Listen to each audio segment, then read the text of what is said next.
Hello students, welcome to the ASM classes and now we have come to the next class of the mathematics of 10th class। तो चलिए आज इस class में एक नए chapter की शुरुआत करते हैं जिसका नाम है प्रायिकता और जिसे इंग्लिश में बोलते हैं हम प्रोबेबिलिटी। ओके, अब इस चैप्टर की शुरुआत करने का पर्पस क्या हुआ है, मोटिव क्या हुआ है। ये चैप्टर की शुरुआत हम इसलिए कर रहे हैं क्योंकि हमारे कुछ ऐसे स्टूडेंट्स भी हैं जिनसे ये चैप्टर नहीं आता है, जिनके समझ नहीं आता है चैप्टर। तो उन्हीं स्टूडेंट्स के लिए चैप्टर लेकर आए हैं क्योंकि यहाँ पर हम इतना डीप जाएंगे कि आपको एक एक पॉइंट समझ में आएगा 110%। और देखिए, यहाँ पर मैं ज़्यादा नहीं बताऊंगा, यहाँ पर मैं 10th क्लास के लेवल के ही बताऊंगा। यहाँ पर मैं 12th क्लास या बीएससी के लेवल का नहीं बताऊंगा, मतलब अपर क्लास का नहीं बताऊंगा। क्यों? क्योंकि हमें 10th क्लास में 100 नंबर लिखाने, हमें ज्ञान ज़्यादा नहीं चाहिए, हमें उतने ज्ञान चाहिए जिससे हमारे नंबर आ सकें कितने, 100 मतलब 100। क्योंकि ज़्यादा पढ़ने के बाद भी खिचड़ी बन जाती है और जब खिचड़ी बन जाती है तो समझो फिर हम गलत कर देते हैं चीज़ों को। तो लिमिटेड पढ़िए लेकिन अच्छा पढ़िए, यहाँ से जो पढ़ा रहा हूँ वही पढ़िए, समझ गए। क्योंकि आपके पास केवल एक सब्जेक्ट नहीं है, केवल मैथमेटिक्स नहीं है, आपके पास 6 सब्जेक्ट हैं। 6 पर आपको मेहनत करनी है, केवल एक पर मेहनत नहीं करनी है। एक पर मेहनत करने का मतलब है कि भाई साहब मैथमेटिक्स में आप हाई स्कूल में इंटर का पढ़ ले रहे हो, क्यों पढ़ रहे हो भाई? आपको 100 मार्क्स लिखाने हैं ना। या फिर आपको हाई स्कूल में वैज्ञानिक बनना है? नहीं ना, आपको 100 मार्क्स लिखाने हैं। इसलिए आप लिमिटेड पढ़िए, अच्छा पढ़िए। अब मैं यहाँ से जो शुरुआत कर रहा हूँ जिस चैप्टर की, प्रायिकता की, आप अगर इस क्लास को देख लें तो 100% मैं श्योरिटी दिलवाता हूँ, क्लास होने के बाद आप अंदर से ये फील करेंगे कि भाई हाँ, इसमें से कोई क्वेश्चन आएगा तो मैं करके आऊँगा और मुझे ऐसा लगेगा कि भाई साहब इस चैप्टर में से कोई क्वेश्चन आया है और वो मैंने कर दिया तो वो तो फ्री के नंबर थे। इतना आसान लगेगा, इतना सस्ता चैप्टर लगने वाला है। तो अब टाइम वेस्ट किए बिना सीधे हम अपने पॉइंट पर आते हैं। और पहला पॉइंट जो होता है यहाँ पर, पहला टॉपिक जो होता है वो होता है प्रायिकता। क्या होती है भाई प्रायिकता? किसी काम को करने की संभावना ही प्रायिकता है, किसी घटना के घटित होने की संभावना ही प्रायिकता है, समझ गए। अब इसे हम समझेंगे अपने और दूसरे लफ्जों में, दूसरे शब्दों में। कैसे? आप मैच खेलने के लिए गए, मैच खेलने से पहले आप टॉस करते हो कि नहीं करते हो? और उसमें मांगते हो, आप मुहूर्त भी मांग सकते हो, सन भी मांग सकते हो, मतलब हेड भी मांग सकते हो या फिर टेल भी मांग सकते हो। तो वहां पर संभावना ही तो होती है टेल आना है या फिर हेड आना है। तो वो टेल आना या फिर हेड आना, ये जो उसकी आप संभावना कर रहे हो कि यार ये आ जाए, यार ये आ जाए, ये संभावना ही क्या है? प्रायिकता है। या फिर आप कहने का मतलब, किसी लेडी के बेबी हुआ, हो गया। अब वो बेबी जो है वो लड़का है या लड़की है, ये भी तो एक संभावना ही है कि जो बेबी होने वाला है वो लड़का होगा या लड़की होगा, वो भी तो एक संभावना ही है, वो भी प्रायिकता है। मतलब आप जिस जिस चीज की संभावना कर ले रहे हो वो सब प्रायिकता है, समझ गए। अब मैंने आपको ये थ्योरिकल आपको बताया कि ये प्रायिकता क्या होती है, किसी काम के घटित होने की संभावना ही प्रायिकता है। लेकिन थ्योरिकल समझने के बाद ही हम सीमित नहीं रहते हैं, हम मैथमेटिकल भी हम इसे समझते हैं क्योंकि हमें क्वेश्चन सोल्व करने हैं। ओके, तो इसका एक फॉर्मूला होता है, प्रायिकता निकालने का एक फॉर्मूला होता है। वो फॉर्मूला क्या है? देखिए, प्रायिकता बराबर होता है अनुकूल परिणामों की संख्या बटे कुल परिणामों की संख्या। ओके, ये फॉर्मूला है। और देखिए, प्रायिकता आप चाहे 12th क्लास की पढ़ रहे हैं, चाहे वो 11th क्लास की पढ़ रहे हैं, चाहे वो 10th क्लास की पढ़ रहे हैं, चाहे वो किसी भी क्लास की पढ़ रहे हैं, आपसे ये फॉर्मूला आना ही आना चाहिए। अगर ये फॉर्मूला नहीं आता तो समझो आपसे प्रायिकता का कुछ भी नहीं आता है। तो आप समझ रहे होगे कि इस फॉर्मूले की बड़ी कीमत है, वही बहुत बड़ी कीमत है। तो जब इस फॉर्मूले की कीमत है तो आपको समझना पड़ेगा कि अनुकूल परिणाम क्या होते हैं, आपको समझना पड़ेगा कि कुल परिणाम क्या होते हैं। इसे समझने के लिए आपको एक एग्जाम्पल लेना पड़ेगा। एग्जाम्पल यहाँ पर हम क्या क्या लेंगे? एक डाइस का लेंगे, डाइस मतलब पासा। यहाँ पर पासा लिखा, यहाँ पर मैंने लिखा क्या? सिक्का। एक लिख रहा हूं तास। देखिए अगर ये तीनों एग्जाम्पल आपसे करने आ गए, आपसे सॉल्व करने आ गए, तो मैं आपको यह यकीन दिलाता हूँ कि आप हाई स्कूल की प्रोबेबिलिटी को, हाई स्कूल की प्रायिकता को फिंगर टिप पर रट लोगे। तो अब सबसे पहला नंबर आता है डाइस, मतलब पासा क्या होता है ये। ठीक, तो आपने देखा होगा जब आप लूडो खेलते हैं तो आप क्या करते हैं, एक डिब्बी होती है, डिब्बी में गोटा होता है, गोटे पर नंबर लिखे होते हैं कितने, 6, 1 2 3 4 5 6। वो गोटा ही क्या कहला रहा है, डाइस कहला रहा है, वही अब पासा कहला रहा है। तो पासे पर नंबर होते हैं 1 2 3 4 5 6। तो अब आता है सिक्का, और सिक्के का मैंने एग्जांपल दिया था आपको। आप टॉस करने के लिए जाते हैं तो सबसे पहले आप चाहते हैं कि हेड आ जाए या टेल आ जाए, तो टोटल परिणाम कितने आते हैं वहां पर, हेड आ सकता है या फिर टेल आ सकता है। ठीक है, इसे मैं पूरा कंप्लीटली आपको समझाऊंगा, विस्तार से समझाऊंगा, जो आपको एक एक पॉइंट क्लियर हो जाएगा। फिलहाल देखिए, डाइस को एक बार उछाल रहे हैं आप, पासे को एक बार उछाल रहे हैं, तो क्या क्या आ सकता है, 1 भी आ सकता है, 2 भी आ सकता है, 3 भी आ सकता है, 4 भी आ सकता है। ठीक, तो आपसे बोला गया सम संख्या, सम संख्या आने की प्रायिकता क्या होगी, क्या होगी। तो जो आप चाहते हैं, जो आप लाना चाहते हैं, वो चीज होती है अनुकूल परिणाम। क्या होती है, अनुकूल परिणाम। अनुकूल परिणाम कौन से होते हैं, जो आप चाहते हैं। भाई देखो पंखा चला लेने, गर्मी लग रही है ना।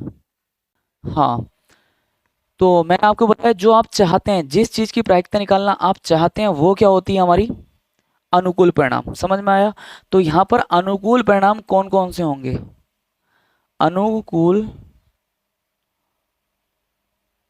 परिणाम। तो अनुकूल परिणाम हो चुके हैं हमारे, एक तो 2 सम संख्या है, 2 आ गया, 4 सम संख्या है, 4 आ गया, 6 सम संख्या है, 6 आ गया। ठीक, अब कुल परिणाम कौन से होंगे, कुल में तो सारे के सारे लिखने हैं, कुल परिणाम सारे के सारे आ जाएंगे। कितने आए, 1 2 3 4 5 6। तो अब हमें चाहिए अनुकूल परिणाम, नहीं चाहिए, अनुकूल परिणामों की संख्या चाहिए। तो अनुकूल परिणामों की संख्या कितनी आ जाएगी, 1 2 3, 3 आ गई। कुल परिणामों की संख्या कितनी आ जाएगी, 6। गिनो, 1 2 3 4 5 6, 6 आ गई। तो हमें प्रायिकता चाहिए थी सम संख्या आने की, तो यहां पे लिखेंगे सम संख्या आने की प्रायिकता। जो हम चाहते हैं उसकी संख्या को ऊपर लिखते हैं। क्या चाहते थे हम, सम संख्या चाहते थे, तो सम संख्याएं कितनी है, 3 3। टोटल संख्याएं कितनी है, 6। काटेंगे 3 3 दूनी 6, बराबर कितना आ गया, 1/2। सम संख्या आने की प्रायिकता कितनी हो गई है, 1/2 हो चुकी है। इतनी बात समझ रहे हैं आप। अब यहां पर देखते हैं सिक्के में, आपने सिक्के को उछाला, आप चाहते हैं कि हेड आ जाए, चाहते कि आप हेड आ जाए, हेड आने की प्रायिकता पूछ रहे हैं आप। तो अनुकूल परिणाम कितना हो जाएगा आपका, अनुकूल परिणाम क्या हो जाएगा, कितना नहीं क्या हो जाएगा, हेड हो जाएगा। तो अनुकूल परिणामों की संख्या कितनी हो गई, एक ही तो है बेचारा, एक संख्या हो गई। कुल परिणामों की संख्या कितनी है, हमें संख्या से मतलब है, कुल परिणामों की संख्या कितनी हो गई, 2 हो गई। तो हेड आने की प्रायिकता मतलब एच आने की प्रायिकता कितनी हो जाएगी बेटे, आपने बोलना है कि अनुकूल ऊपर रखते हैं तो अनुकूल कितना है, 1। कुल नीचे रखते हैं, कुल कितना हो गया, 2। तो हेड आने की प्रायिकता भी कितनी हो गई, 1/2। आई थिंक, आई होप ये आपको बात समझ में आई होगी। ओवरऑल अगर मैं कहानी बताऊं आपसे, तो कहानी यही बताऊंगा कि भाई साहब ऐसा है, किसी चीज की प्रायिकता निकाल रहे हो, जो आप चाहते हो, तो उनकी संख्या को तो ऊपर रख लो, और कुल संख्याओं को नीचे रखना है, तो क्या आ जाएगी, प्रायिकता आ जाएगी, जो आप चाहते हो। समझ गए। अब चलिए अब इसे मिटाते हैं, अब कुछ और सीखते हैं, कुछ नया सीखते हैं, है ना, जो आपने नहीं सीखा।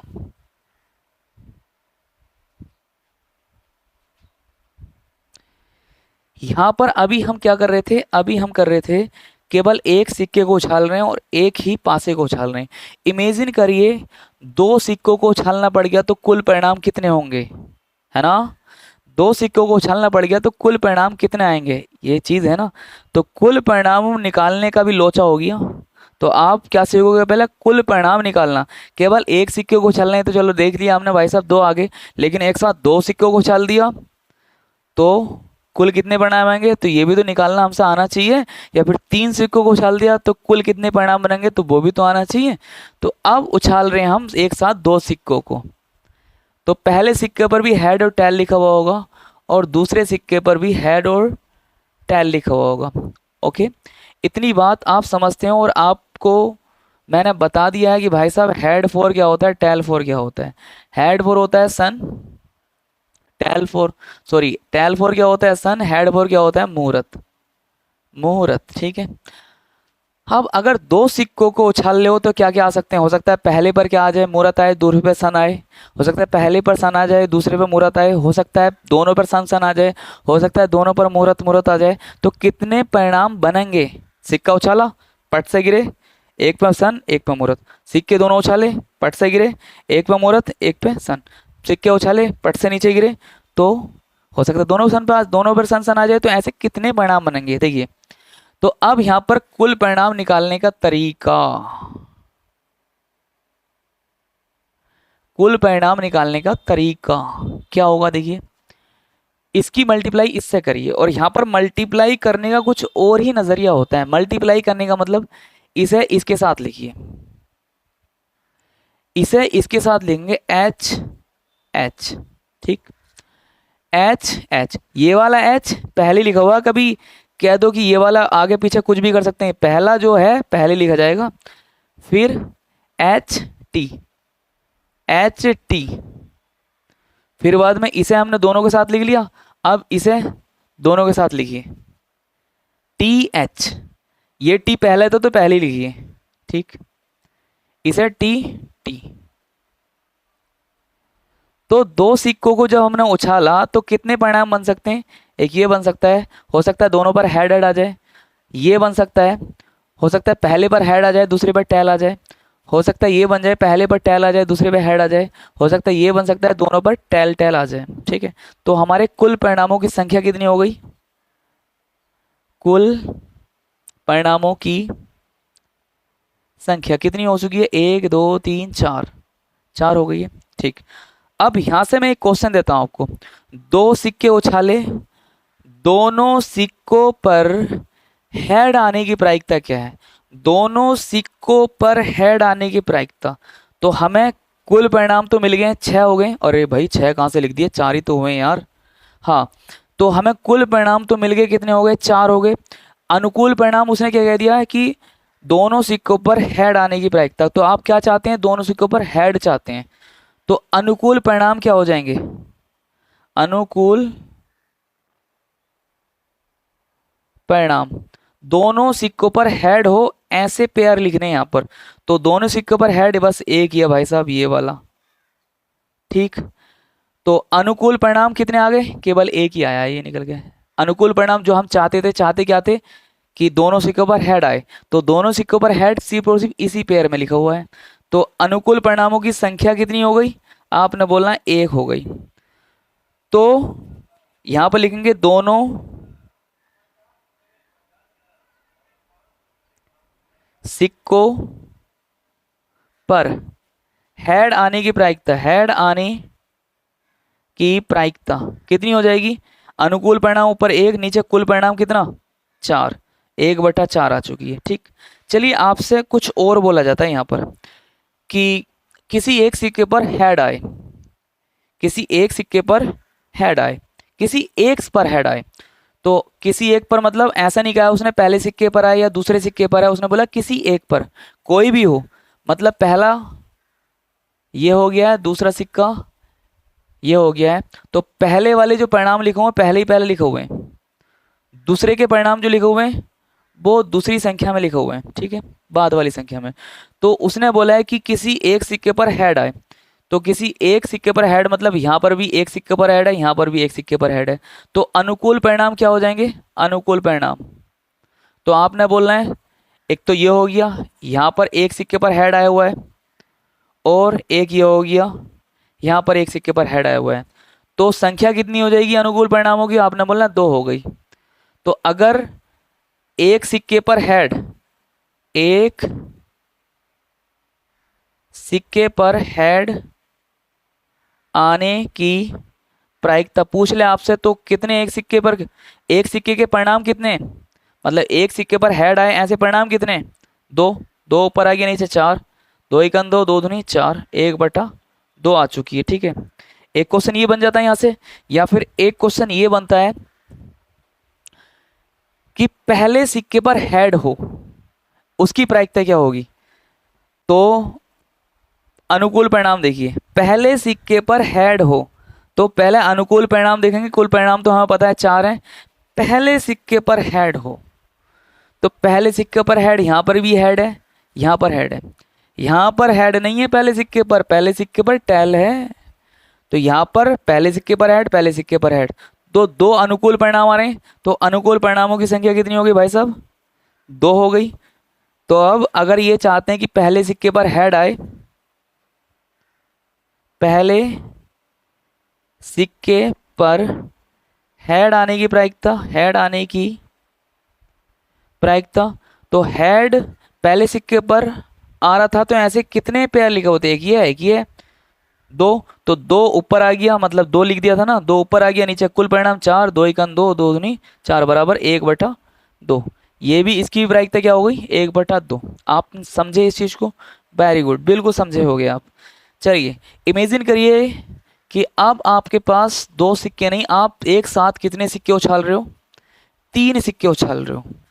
तब कितने परिणाम बनेंगे? ठीक, तब आपके पास कितने परिणाम बनेंगे?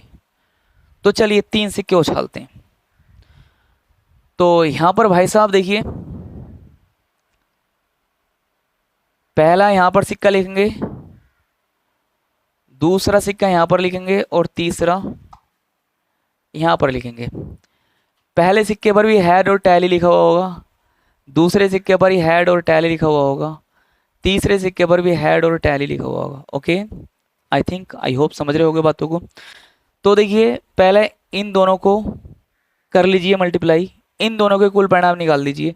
तो इन भाई साहब को ऐसे ही रख दें आप, इनके साथ तो कोई छेड़खानी नहीं कर रहे हैं आप, तो इन्हें ऐसे ही रख दिया। इन दोनों को देखिए, इसके साथ इसे एच। ठीक, मैं कुल परिणाम निकालने की संख्या बता रहा हूँ, तरीका कैसे निकालते हैं।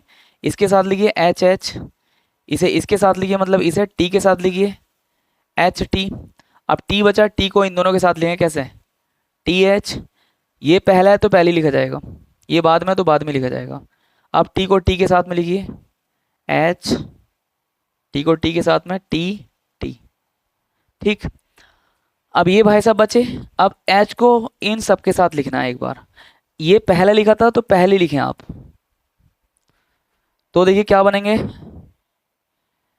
यहां पर आ जाएगा बराबर में एच एच एच, इसे इसके साथ में लिखेंगे तो एच एच टी, इसे इसके साथ में लिखेंगे तो एच टी एच, इसे इसके साथ में लिखेंगे एच टी टी। अब टी को लिखेंगे सबके साथ में, यहाँ पर लिखेंगे टी एच एच, टी को यहाँ पर लिखेंगे टी एच टी, इसे फिर इसके साथ में लिखेंगे, इसके साथ में लिख लिया क्या? नहीं लिखा, इसके साथ में लिखेंगे, चलिए लिखिए टी टी एच। अब टी को इसके साथ में लिखेंगे टी टी टी। तो कुल कितने परिणाम हुए?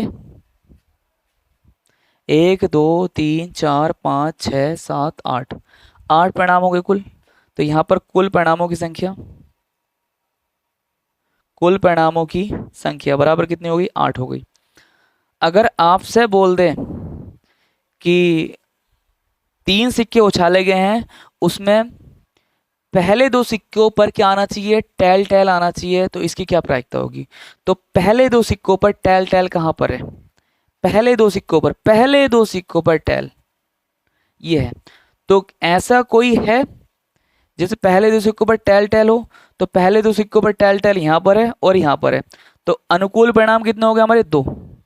तो अगर चाहता है वो पहले दो सिक्कों पर टैल आने की प्रायिकता, तो अनुकूल परिणाम 2 और कुल परिणाम नीचे आते हैं कितने 8, ये हो जाएगी। ठीक है, देखिए अब वो कहता है कि दो सिक्कों पर टैल आने की प्रायिकता, केवल दो सिक्कों पर टैल आने की प्रायिकता। तो दो सिक्कों पर टैल आने की प्रायिकता, एक तो यहां दो सिक्कों पर आ रहा है, यहां पर उसने पहले दूसरे या तीसरे पर नहीं बोला, केवल दो बोला है।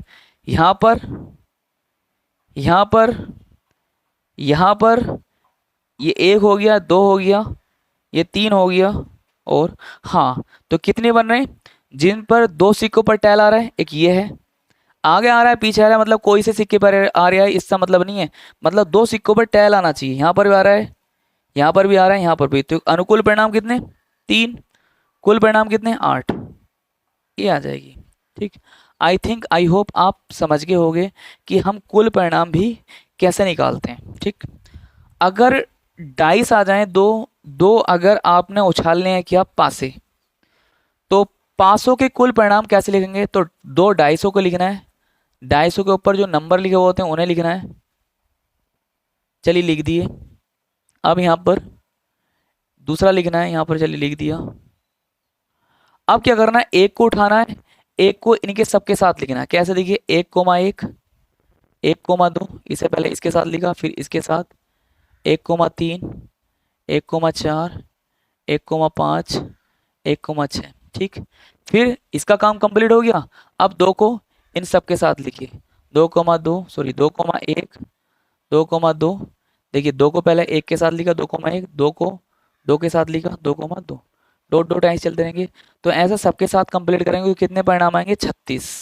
कितने आएंगे? 36। ओके, तो आपने सीखा कुल परिणाम निकालना। आपने और थोड़ा सा क्लियर हो गया होगा कि आप प्रायिकता कैसे निकाल सकते हैं, कौन से आप चाहते हैं, कौन से आप नहीं चाहते हैं। तो अब हम आते हैं एक नए टॉपिक पर। टॉपिक पर क्या आना है, आपको बताना है मुझे कि भाई जो प्रायिकता होती है ना, तो प्रायिकता कुछ बाउंडेड होती है, कहाँ से कहाँ तक आ सकती है प्रायिकता। मतलब सम प्रायिकता किसे बोलते हैं, या फिर असंभव घटनाएं किसे बोलते हैं, या फिर निश्चित घटनाएं किसे बोलते हैं, कई बार ये पूछ लिया जाता है। तो इन टॉपिकों को चलो करते हैं।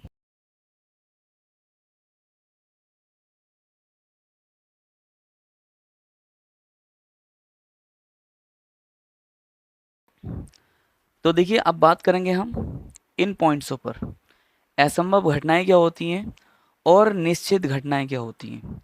देखिए ऐसी घटनाएं जो घटित हो ही नहीं सकती, उन्हें असंभव घटनाएं कहते हैं। ठीक है, जैसे फॉर एग्जांपल एक थैले में काली गेंदें रखी हैं, और कोई आपसे कहे कि भाई इसमें से लाल गेंद निकालिए, तो जब उसमें काली गेंदें रखी हुई हैं तो लाल गेंद कैसे निकाल सकते हो? ये घटना क्या हो गई? असंभव घटना हो गई, नहीं हो गई? तो जो घटनाएं घटित ही नहीं हो सकती तो वो असंभव घटनाएं होती हैं।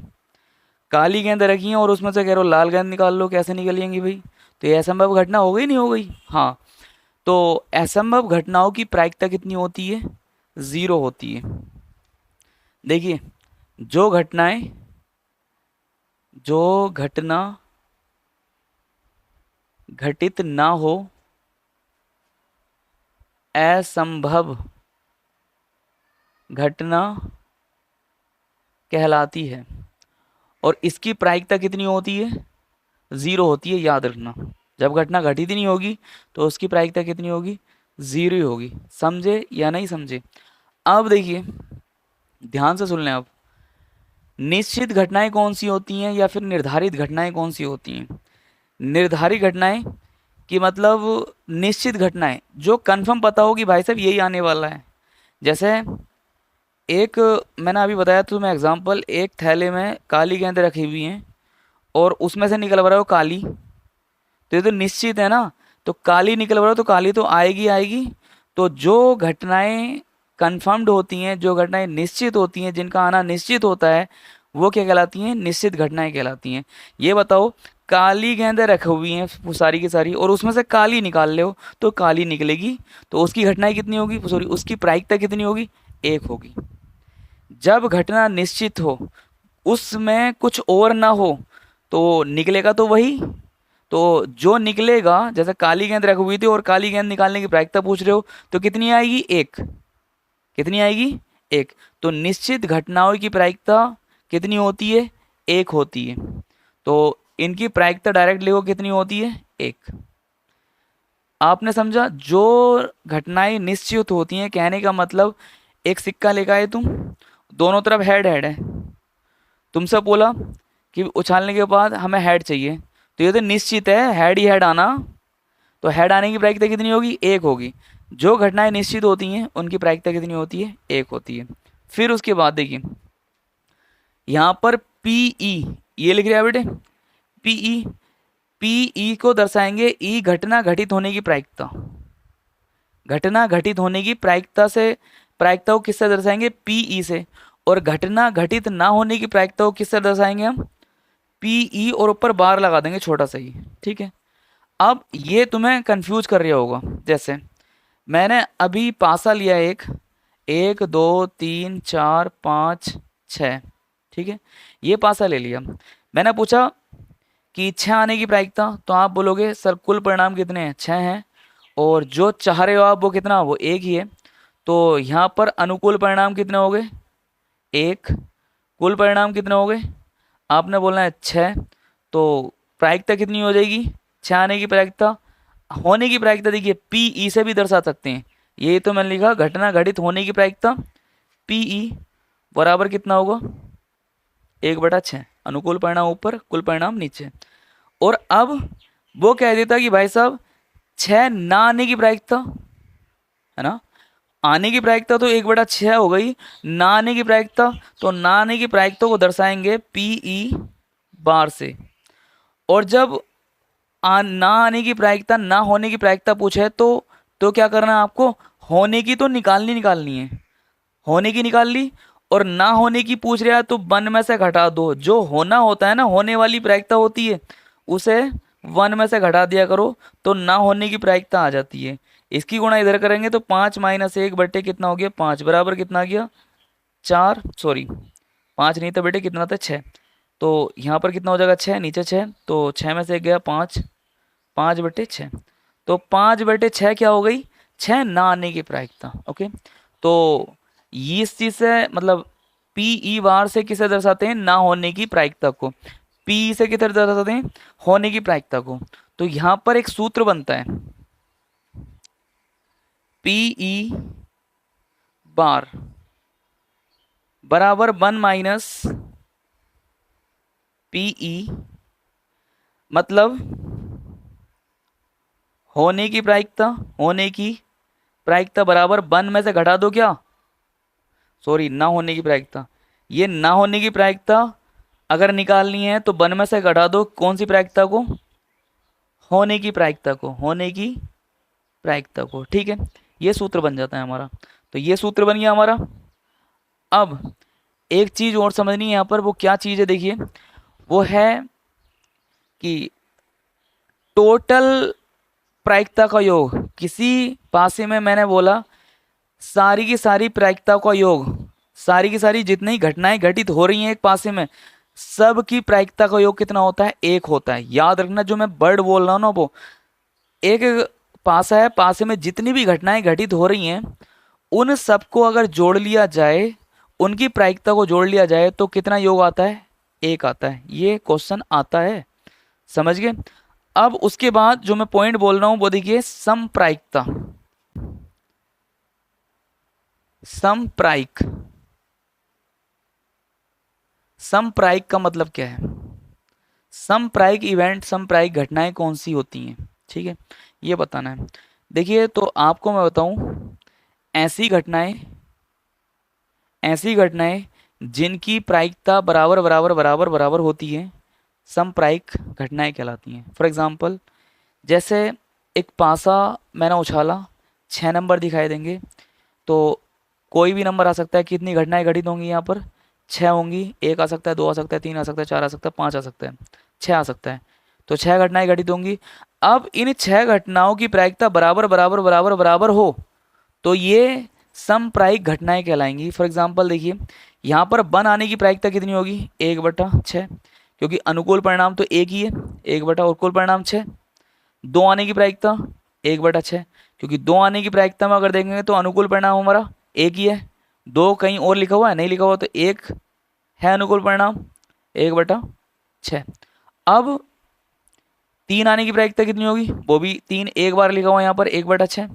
4 आने की प्रायिकता 1/6, 5 आने की प्रायिकता 1/6, 6 आने की प्रायिकता 1/6, सबकी 1/6 1/6। तो यहाँ पर बोलेंगे सारी की सारी घटनाएं जो हैं समप्रायिक घटनाएं हैं, समप्रायिक घटनाएं। तो आप समझ गए कि कोई चीज़ है, किसी सिक्के को उछाल रहे हैं, सिक्के में जितनी भी घटनाएं घटित हो रही हैं उन सबकी प्रायिकता समान है, तो समप्रायिक घटनाएं हैं। समझ गए इतनी बात? वेरी गुड, समझ गए होंगे आई थिंक, आई होप। तो चलिए अब सीधे सीधे हम अपने क्वेश्चन पर आते हैं। क्वेश्चन यहाँ पर जो है पहला, वो आपको आपकी स्क्रीन पर दिखाई दे रहा है, देखिए मैं भी पढ़ रहा हूँ यहाँ से, कि निम्नलिखित कथनों को पूरा कीजिए। तो आपको बताना था मुझे, पहला है घटना ई की प्रायिकता प्लस घटना ई नहीं की प्रायिकता कितनी होती है, तो मैं बताऊंगा 1 होती है। कैसे? देखिए ये फॉर्मूला है, ई के ना होने की प्रायिकता और ये ई के होने की प्रायिकता। अब इसे उठा के इधर ले आऊं, इसे उठा के इधर ले आऊं, तो ना होने की प्रायिकता ये इधर प्लस में आएगा, प्लस होने की प्रायिकता बराबर कितनी हो जाएगी, 1।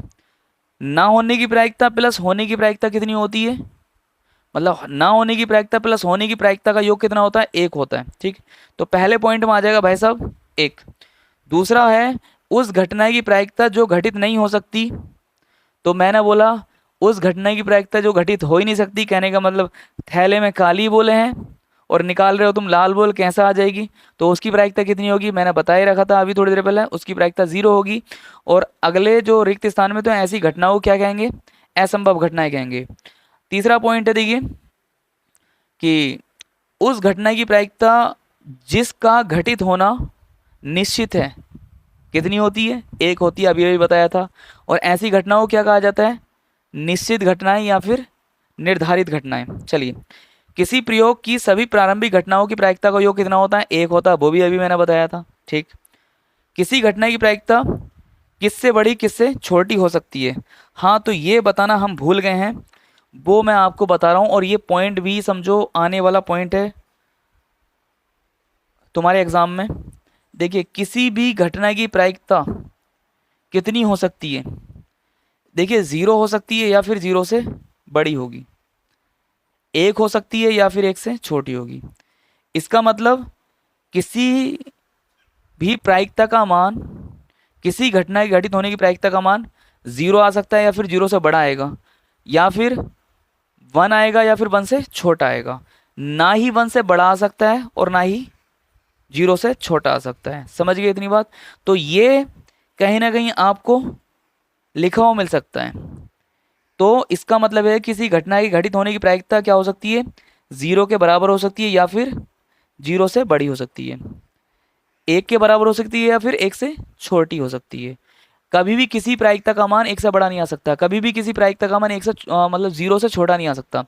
अब देखिए मैं एक पॉइंट की बात बताता हूँ आपको, अगर ऊपर छोटा नंबर आ रहा है नीचा और नीचा आ रहा है बड़ा नंबर, ऊपर छोटा नंबर नीचे बड़ा नंबर, तो समझो वो प्रायिकता का आंसर हो सकता है।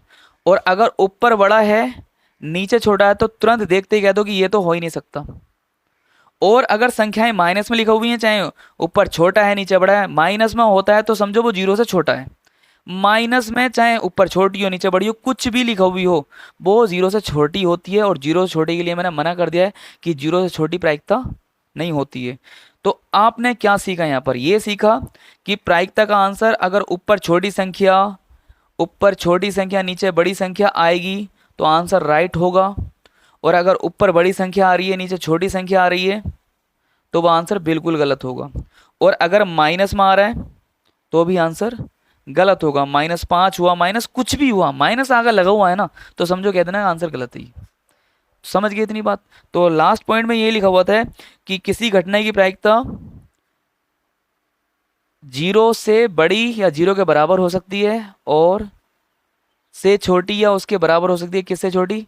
1 से छोटी या 1 के बराबर हो सकती है। ठीक है, चलिए आते हैं हम क्वेश्चन नंबर टू पर क्वेश्चन नंबर 2 क्या कह रहा है देखिए, निम्नलिखित प्रयोगों में से किन किन प्रयोगों के परिणाम सांप्रायिक हैं, स्पष्ट कीजिए। तो पहला पॉइंट है हमारा, एक ड्राइवर कार चलाने का प्रयत्न करता है, कार चलाना प्रारंभ हो जाती है या कार चलना प्रारंभ नहीं होती, तो ये सांप्रायिक परिणाम है या असंप्रायिक है? तो मैं बोलूँगा ये असंप्रायिक परिणाम है, मतलब सांप्रायिक परिणाम नहीं है। ये क्यों नहीं है, इसकी वजह नीचे रीज़न लिखोगे। देखिए मैं पहले तो बताता हूँ, फिर उसके बाद लिखना बताऊँगा आपको कैसे लिखना है। देखिए एक बात बताएं, इमेजिन करिए कार खराब ही ना हुई हो और वो चलना प्रारंभ हो गई हो और वो रुकी ना हो, तो आप देखेंगे तो चलने की प्रायिकता क्या होगी, ज़्यादा होगी, और ना चलने की प्रायिकता कम होगी। और अगर वो चली ना हो, वो चली ना हो और वो रुकी रुकी हो, तो रुके हुई होने की प्रायिकता ज़्यादा हो जाएगी और चलने की प्रायिकता कम हो जाएगी। सांप्रायिक परिणाम में मैंने क्या बताया था कि सांप्रायिक परिणाम वो होते हैं जिनमें प्रत्येक घटना की प्रायिकता क्या होती है, बराबर बराबर होती है। यहाँ पर बराबर बराबर नहीं हो रही है, सही है, इसलिए यह सांप्रायिक परिणाम नहीं है। तो यहाँ पर क्या लिखोगे अब आंसर में कि अतः हो सकता है कार चलने की प्रायिकता ज़्यादा हो सकता है कार ना चलने की प्रायिकता कम हो, इसलिए यह सांप्रायिक परिणाम नहीं है, क्योंकि सांप्रायिक परिणाम वो होते हैं जिनमें प्रत्येक घटना की प्रायिकता क्या होती है, बराबर बराबर होती है, सही है। अब सेकंड पॉइंट में आइए, देखिए एक खिलाड़ी बास्केट बॉल को बास्केट में डालने का प्रयत्न करती है, वह बास्केट में बॉल डाल पाती है या नहीं डाल पाती है, तो ये बताएं ये सांप्रायिक परिणाम है या नहीं है? तो मैं बोलूँगा आपसे ये सांप्रायिक परिणाम नहीं है। क्यों नहीं है, पहले तो मैं आपको रीज़न बताऊंगा, फिर लिखवाने का हेडिंग बताऊंगा कैसे लिखना है। देखिए एक बार बताइए, वो बास्केट में बॉल में मतलब बास्केट में जो नेट है उसमें बॉल डाल रही है, तो हो सकता हो उसने जितनी बार भी डाली हो बॉल हर बार में डल गई हो, ऐसा एक बार भी ना आया हो कि बॉल ना डाली हो। तो अब इस स्थिति में बॉल डालने की प्रायिकता ज़्यादा हो गई, बॉल ना डालने की प्रायिकता कम हो गई। सांप्रायिक परिणाम वो होते हैं जिनमें प्रत्येक घटना की प्रायिकता बराबर बराबर होती है, और यहाँ पर तो बराबर बराबर नहीं हुई, बॉल डालने की प्रायिकता ज़्यादा हो गई, बॉल ना डालने की प्रायिकता कम हो गई, क्योंकि बॉल ज़्यादा बार डाली है उसने, कम बार नहीं डाली, तो इसलिए यह सांप्रायिक परिणाम नहीं है। चलिए आगे बढ़िए। अब आता है एक सत्य प्रश्न का अनुमान लगाया जाता है, उत्तर सही है या गलत है? हाँ ये सांप्रायिक परिणाम है। देखिए दो अगर प्रश्न है, चलो मैंने बताया एक प्रश्न है, या तो वो सही होगा या गलत होगा, ठीक है। तो गलत होने की प्रायिकता भी कितनी, कुल कितने परिणाम हो गए, दो परिणाम हो गए, गलत होगा सही होगा, तो दोनों की गलत होने की प्रायिकता भी 1/2 होगी, यहाँ पर सही होने की प्रायिकता भी 1/2 होगी। तो ये सांप्रायिक परिणाम है, क्योंकि दोनों घटनाएं घटित हो रही हैं, चाहे वो गलत है प्रश्न चाहे वो सही है प्रश्न, दोनों ही घटनाएं कितनी 1/2 है, तो ये सांप्रायिक परिणाम है। तो अगला है, एक बच्चे का जन्म होता है, वह लड़का है या लड़की है? देखिए एक बच्चे का जन्म हुआ, कुल परिणाम कितने हो गए, लड़का होगा या लड़की? टोटल परिणाम 2 हो गए, लड़का होने की प्रायिकता 1/2, लड़की होने की प्रायिकता 1/2। तो यहाँ पर भी क्या है, जितनी घटनाएं घटित हो रही हैं उनकी सबकी बराबर बराबर मतलब प्रायिकता है, समान है प्रायिकता, तो इसलिए ये भी क्या होंगे, सांप्रायिक परिणाम होंगे। ठीक, अब आता है क्वेश्चन हमारा, क्वेश्चन नंबर 3 जो आपको स्क्रीन पर दिखाई दे रहा है। देखिए मैं पढ़ रहा हूँ यहाँ से, क्या है देखिए, फुटबॉल के खेल को प्रारंभ करते समय यह निर्णय लेने के लिए कि कौन सी टीम पहले बॉल लेगी, इसके लिए सिक्का उछालना एक न्याय संगत विधि क्यों माना जाता है? तो इसके आंसर में हमें लिखना होगा कि किसी टीम को टॉस करने के लिए सिक्का उछालना न्याय संगत विधि इसलिए माना जाता है क्योंकि सिक्का जो होता है उस पर हेड टेल लिखा हुआ, वो सांप्रायिक परिणाम होते हैं, मतलब हेड आने की प्रायिकता भी बराबर होती है और टेल आने की प्रायिकता भी बराबर होती है। न्याय संगत विधि इसलिए माना जाता है क्योंकि सिक्का एक निष्पक्ष परिणाम देता है, समझ गए, ये आंसर में लिखना होगा, क्या देता है, सिक्का उछालने पर एक निष्पक्ष परिणाम देता है, भाई ये हो जाएगा आंसर।